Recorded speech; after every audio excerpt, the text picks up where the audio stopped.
정용택 목사의 쉐마 바이블입니다. 오늘은 마태복음 27장 45절에서 50절 말씀.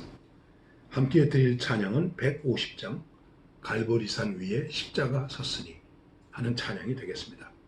이미 아시는 말씀이지만 지금 이 말씀은 예수님의 고난 주간에 금요일에 십자가에 달리시는 말씀이 우리의 말씀 가운데서 계속되고 있는 것입니다. 제6시로부터 온 땅에 어둠이 임하여 제9시까지 계속되더니 제9시쯤에 예수께서 크게 소리질러 이르시되 엘리 엘리 라마 사박다니 하시니 이는 곧 나의 하나님 어찌하여 나를 버리시나이까 하는 뜻이라. 거기 섰던 자 중 어떤 이들이 듣고 이르되 이 사람이 엘리야를 부른다 하고 그 중에 한 사람이 곧 달려가서 해면을 가져다가 신포도주에 적시어 갈대에 꿰어 마시게 하거늘 그 남은 사람들이 이르되 가만두어라 엘리야가 와서 그를 구원하나 보자 하더라. 오늘 말씀 속에서 우리는 예수님의 고난이 지금 계속되고 있는 것을 보게 됩니다. 이 예수님의 십자가의 고난은 우리가 늘 십자가의 고난, 십자가 예수 나를 위하여 십자가를 질 때 보배 피를 흘리셨다. 이렇게 늘 말하고 찬송하지만 우리가 말하고 찬송하는 것 이상의 아주 큰 고통이라고 하는 것입니다. 정말 비참한 고통이 있는 것입니다. 이 고통은 이렇게 말씀하고 있습니다. 온 땅에 어둠이 임하여 제6시면은 아마 12시쯤 가까이 된 시간입니다. 대낮인데 어둠이 임하게 되었습니다. 그리고 이 어둠이 9시까지 계속되더라고요. 약 3시간 가까이 계속되고 있습니다. 아마 오후 3시 가까이 서너 시간 동안 예수님의 십자가 사건을 위해서 어둠이 계속되었습니다. 어둠이 계속됩니다. 그것은 고난입니다. 아픔입니다. 부끄러움입니다. 그리고 그 속에는 조롱이 있는데 예수님이 당하신 조롱 가운데 가장 예수님의 자존심을 건드리는 그런 조롱이 있습니다. 그게 뭘까요? 하나님의 아들 아니냐? 하나님의 아들인데 어떻게 하나님이 이렇게 가만히 계시냐? 하나님의 아들인데 너 하나님을 믿는데 어떻게 하나님이 이렇게 가만히 계시냐? 하나님을 믿는데 너 어떻게 이렇게 되냐? 여러분, 우리가 이런 조롱을 이 세상에 살면서 보지 않습니까? 예수를 믿는다고 내 믿음 때문에 오히려 그 믿음으로 인해서 조롱을 당하는 것입니다. 하나님의 아들인데 도와주지 않겠어? 천사라도 보내지 않겠어? 예수님은 이렇게 조롱을 당하셨습니다. 그것이 계속되고 있습니다. 결국 예수님께서 제9시쯤에 크게 소리질러 이르시되 여러분도 잘 아시는 말씀이죠. 엘리 엘리 라마 사박다니 말씀하시게 됩니다. 엘리 나의 하나님 어찌하여 나를 버리시나이까. 하나님이 나를 버리셨다는 것이죠. 이 말씀을 그대로 생각해 본다면 버림을 당했다. 왜 버림을 당한 것인가요? 죄 때문에. 죄의 대가가 무섭습니다. 그것은 버림입니다.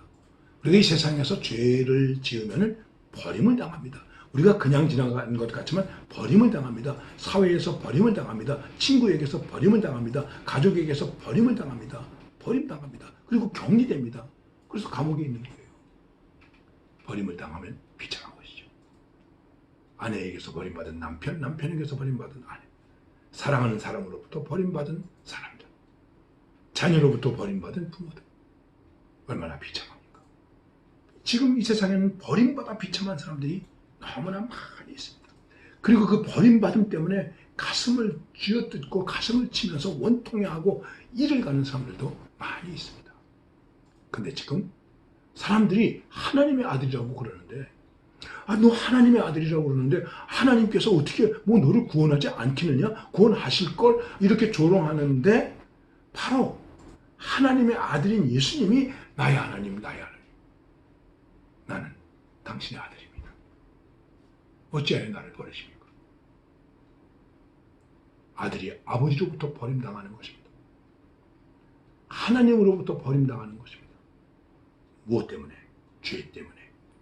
예수님이 죄가 있으셔서 그렇게 했습니까? 아니죠. 우리의 죄 때문에 버림받으시는 것입니다. 그리고 이것이 심판입니다. 바로 우리는 이 속에서 이것을 볼 수 있어야 됩니다. 아, 이렇게 하나님의 심판은, 죄의 심판은 무섭고 두렵고 떨리고 그리고 비참한 것이로구나. 그런데 우리가 이 속에서 깊이 생각해야 될 것이 있습니다. 그것이 무엇인가요? 하나님이 나를 버리셨네, 아버지가 나를 버리셨네, 이렇게 생각할 수도 있겠지만은, 그러나 그 어둠이 계속되는 속에서도 아버지를 향해서 나의 하나님, 나의 하나님 부르짖을 수 있었다. 이게 무엇일까요? 여러분, 어둠이 계속되고 십자가의 고난이 계속돼도 그래도 우리는 하나님을 향해서 나의 하나님, 나의 하나님, 우리는 주님께 나의 주님, 나의 주님, 사랑하는 나의 주님 이렇게 부르짖을 수 있습니까? 기도할 수 있습니까? 그 이름을 찬송할 수 있습니까? 이 말씀은 시편 22편에 나타나 있는 말씀인데, 나의 하나님 어찌하여 나를 버리시나이까? 내가 종일 부르짖고 낮에도 부르짖고 밤에도 부르짖어도 응답지 아니하시나이다. 내가 기도하고 몸부림쳐도 응답도 안 합니다. 얼마나 답답합니까? 그런데 그 다음에 이렇게 말씀하고 있습니다. 이스라엘의 찬송 중에 거하시는 주요, 주님은 거룩하십니다. 자, 하나님의 이름을 부르고 하나님의 이름을 찬송할 수 있는 거룩함이 예수님에게 있었다는 것이죠. 바로 그것입니다. 우리는 오늘 이 말씀 속에서 단순하게 버림받았구나 이것이 아니라, 그 버림 속에도 하나님 아버지를 부르는 진정한 믿음이 있고 찬송이 있고 고백이 있었다. 그것이 우리에게 있어야 됩니다. 이게 진짜 믿음입니다. 여러분, 앤드류 슈자크가 쓴 침묵이라는 소설을 잘 아시죠? 거기 신부가 마지막에 예수님을 부인하게 됩니다. 여러 가지 정황인데 간단하게 말하면, 이제 그 예수님의 그 형상을 나무로 조각을 만들어냈는데 그걸 밟고 넘어가는 것입니다. 신부가 그 앞에 섰습니다. 밟으려고 그러는데 이렇게 자세히 들여다봤더니 하도 많은 사람들이 밟아서 이 예수님의 형상이 찌그러지고 심지어는 발가락 자국도 났대요. 소설이니까 그렇게 묘사했겠죠. 그래서 이 신부가 몸짓하고 안 밟으려고 생각했습니다. 그랬더니 주님께서 이렇게 말씀하시더라는 거예요. 밟아라. 밟아도 좋다. 나는 밟히기 위해서 이 세상에 온 것이 아니겠냐. 주님이 밟히기 위해서 이 세상에 오셨네. 문득 신부가 말했습니다. 그런데 주님, 왜 침묵하고 계십니까?